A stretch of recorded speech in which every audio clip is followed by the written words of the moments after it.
అడగడం నా ధర్మం, ఎస్ ఇవ్వండి అని రిక్వెస్ట్ చేయడం నా ధర్మం, నా కర్తవ్యం. కన్విన్స్ చేసే ప్రయత్నం చేస్తాను, నా యొక్క పాజిటివ్ పాయింట్స్. అయినా వాళ్ళు కానీ వాళ్ళు నెగిటివ్ తీస్తారు. నెగిటివ్ తీస్తే దానికి జవాబు చెప్తాను. నాలోని తప్పులు ఏమైనా ఉంటే వాళ్ళు డిస్కస్ చేస్తారు.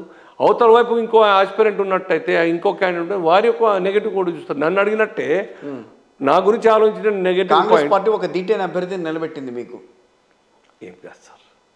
అసలు లేని భారతీయ జనతా పార్టీ గెలిచి తీరుతుంది. నాకు ఇచ్చినట్టయితే ఇంకా ఎక్కువ ఓటుతో గెలుస్తాను డెఫినెట్గా.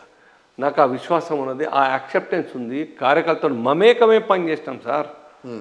పార్టీ ఆదిలాబాద్లో నేను మీరు చెప్పిన దాన్ని బట్టి నేను అన్వయించుకోవాల్సి వస్తుంది ఆ విషయం.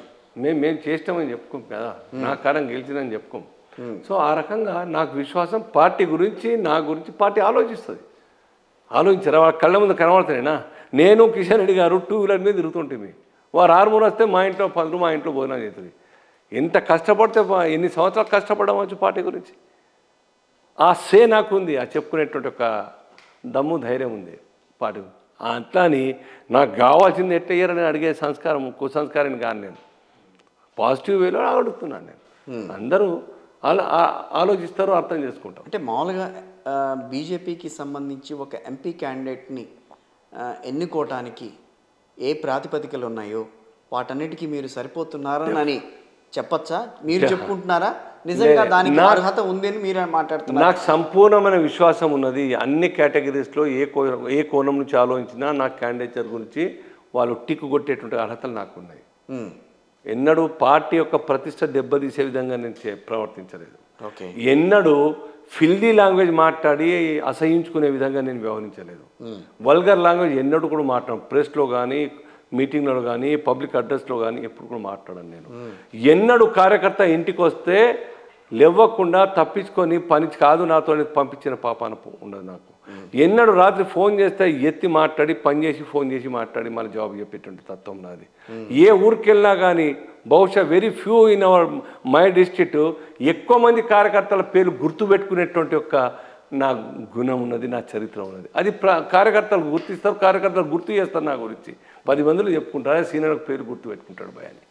సో ఎక్కడ కూడా పార్టీ సిద్ధాంతం తప్పి మాట్లాడిన సందర్భం లేదు.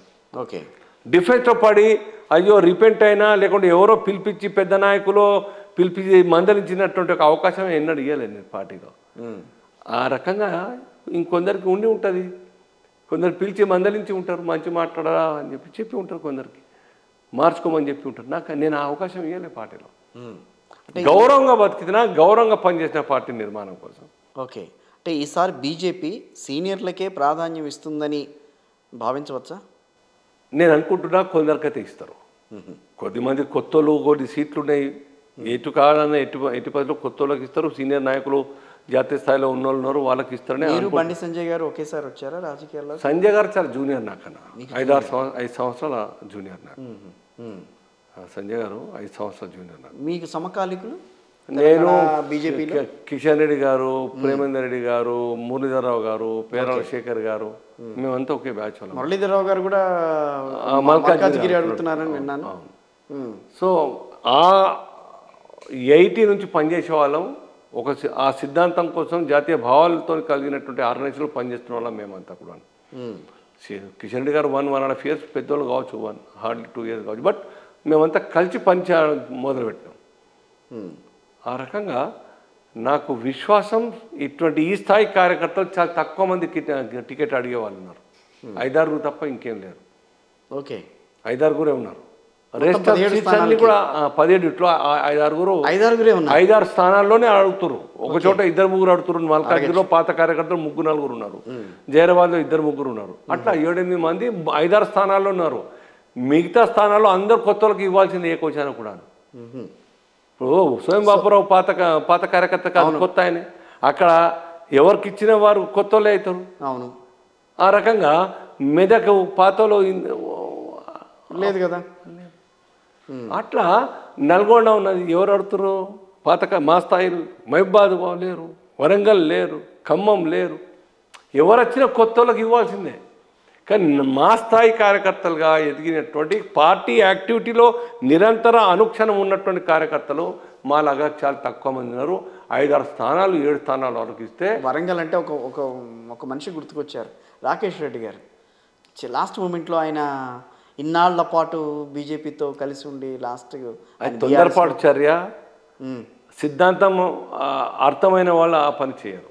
అర్థం కాలేదు కాబట్టి ఆవేశంతో టికెట్ ఇవ్వకుంటే పోయినారు వాళ్ళు. అది తప్పు చేసిన విషయం వారు రిపెంట్ అవుతూ ఉంటారు భవిష్యత్తు. అవును, ఎందుకంటే ఆయన మంచి కార్యకర్త ఉండే, అవును, సబ్జెక్ట్ నాలెడ్జ్ ఉండే, అర్థమైనట్టుగా వ్యవహరించి పార్టీ కోసం టైం ఇచ్చిన వ్యక్తి జస్ట్ బికాస్ ఆఫ్ టికెట్ కోసం వెళ్ళిపోతారని ఇంతకాలంగా మనము ఇచ్చిన స్పీచ్లు ఏమై దేశం నిజాయితీ నీతి పరిపాలన కావాలి, మోదీ నాయకత్వాన్ని కీర్తించండి. మీరు ఒక నిర్ణయం కారణంగా టికెట్ ఎవరికో ఒకళ్ళకి వస్తుంది కదా.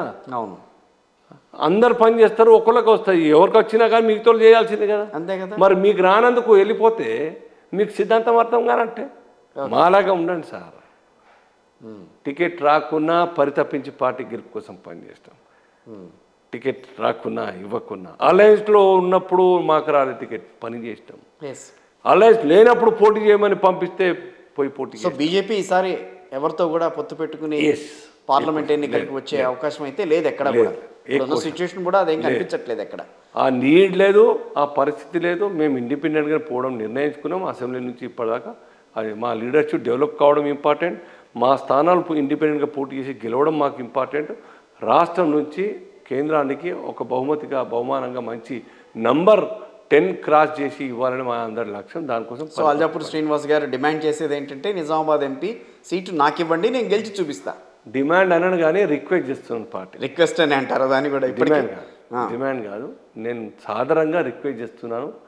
నన్ను నా పొలిటికల్ కెరీర్ని అర్థం చేసుకొని మా కుటుంబ నేపథ్యం మొత్తం కూడా సంఘ బీజేపీ పరివార నేపథ్యం వాళ్ళందరూ కూడా ఆలోచిస్తారు, ఆలోచించి ఇస్తారని ఆశిస్తుంటే జరుగుతుందని అనుకుంటున్నారు.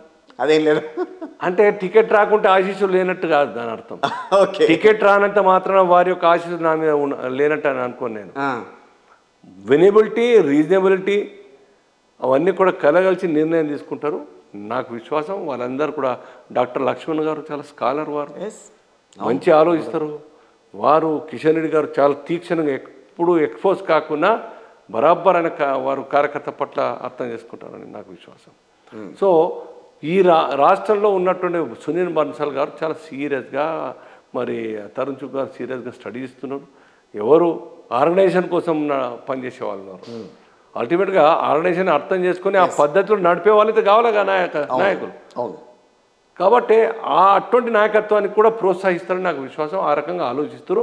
కాబట్టి సమాన పాలలో పాత కొత్తతోని కలిపి టికెట్లు ఇష్యూ చేస్తారని నేను అనుకుంటున్నాను. అందులో నాకు ఆ అవకాశం ఉంటే నేను నమ్ముతున్నాను.